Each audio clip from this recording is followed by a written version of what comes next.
یہ جو لوگ کہتے ہیں نا قرآن حدیث سے خود سمجھو، رات ہم آ رہے تھے ایک جگہ سے، تو رات نہیں کل دوپہر کی بات ہے، ایک بندے نے مجھے کہا مولانا فرقے تو بہت بن گئے ہیں، ہر بندہ کہتا ہے میں حق پہ ہوں، بس قرآن پڑھو، جو سمجھ ہے اس پہ عمل کرو۔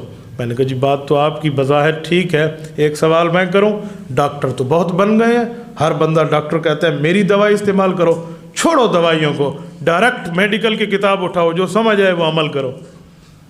کہ صاحب ہیک جیندہ نہ بچ سی، میں کہ پوترے ہیک کی صحیح عقیدے والا نہ بچ سی، چھکی رکھ کام کو۔ تو یہ جو لوگ کہتے ہیں نا کہ خود اس پہ عمل کرو، خود عمل کرو، تو معاذ کو حضور نے کیوں بھیجا ہے؟ اگر ہر بندے نے خود مسئلہ سمجھنا ہوتا۔ ایک دن ایک بندہ مجھے کہنے لگا آپ علماء دیوبند جو ہو نا، علماء احناف جو ہو، آپ لوگوں کو قرآن اور حدیث کے نام پہ اپنی باتیں بتاتے ہو۔ میں نے کہا بیٹا اللہ اس دن پر موت عطا فرما دے جب بندہ قرآن حدیث کو چھوڑ کے اپنی بات بتائے۔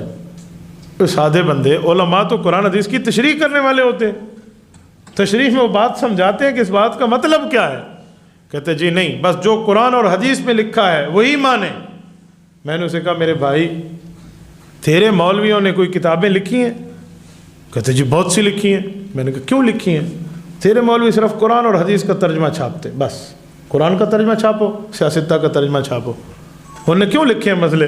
کہتے ہیں ہمیں سمجھانے کے لیے۔ میں نے کہا تیرا مولوی سمجھانے کے لیے لکھے تو ماننا جائز ہے، امام ابو حنیفہ صحابہ کا شاگرد 1400 سال پہلے لکھ جائے تو ناجائز کیوں ہو جاتا ہے یار؟ ناجائز کیوں ہو جاتا ہے؟ تو امام اعظم ابو حنیفہ رحمہ اللہ جب آئے، انہوں نے ان جیسی احادیث کو لے کر بنیاد بنائی اور قرآن اور حدیث میں چھپے ہوئے مسئلوں کو نکال نکال کے لکھنا شروع کر دیا۔